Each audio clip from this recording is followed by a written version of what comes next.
সবাইকে শুভ সন্ধ্যা। আমি কামাল হোসেন। আবার আজকের আসলাম।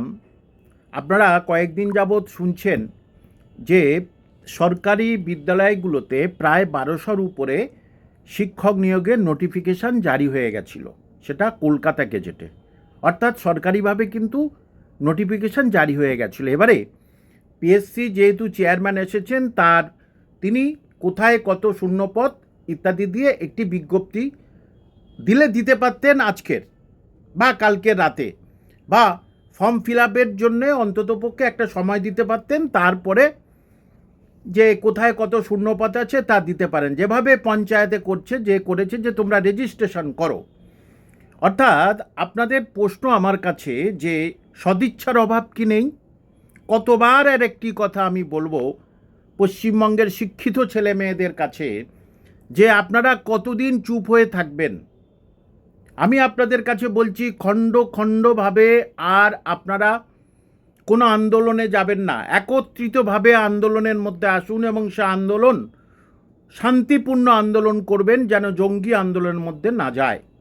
কারণ একজন শিক্ষক হিসাবে বারবার আপনাদের আমি বলেছি এবং আমি প্রতিবাদ করে করে করে করে একঘরে হয়ে গেছিলাম, কিন্তু আমার তো সেখান থেকে পাওয়ার কিছু ছিল না, নেওয়ার কিছু নেই। আমি কামাল হোসেন হয়েছি আপনাদের মতো ছাত্রছাত্রীদের জন্যে একটা সাধারণ স্কুল শিক্ষক থেকে মানুষ আমাকে পরিচিত করেছে, মানে আপনারাই আমাকে পরিচিত করেছেন। আমার প্রশ্ন এখানে, যদি সরকারি স্কুলের 40 জন প্রধান শিক্ষকের শূন্যপদ বার করতে পারি, তাহলে এই সরকারি স্কুলের 1200 শিক্ষকের শূন্যপদটা কেন বার করতে পারবো না? অর্থাৎ যারা চাকরি করে তারা আবার চাকরি করুক, তাই না? এটাই, যারা চাকরি করে তারা আবার চাকরি করুক, আর যারা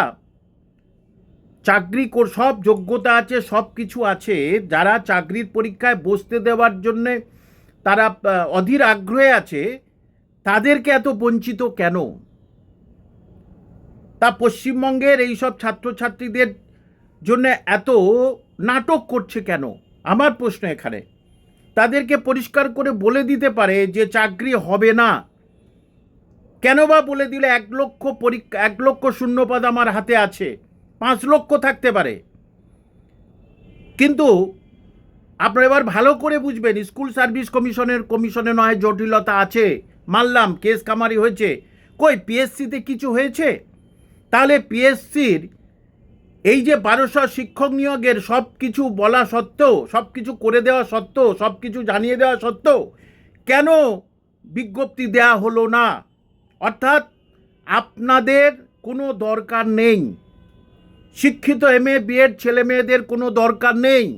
অ্যাটলিস্ট 20 লক্ষ ছেলে মেয়ে আপনারা পরীক্ষায় বসতে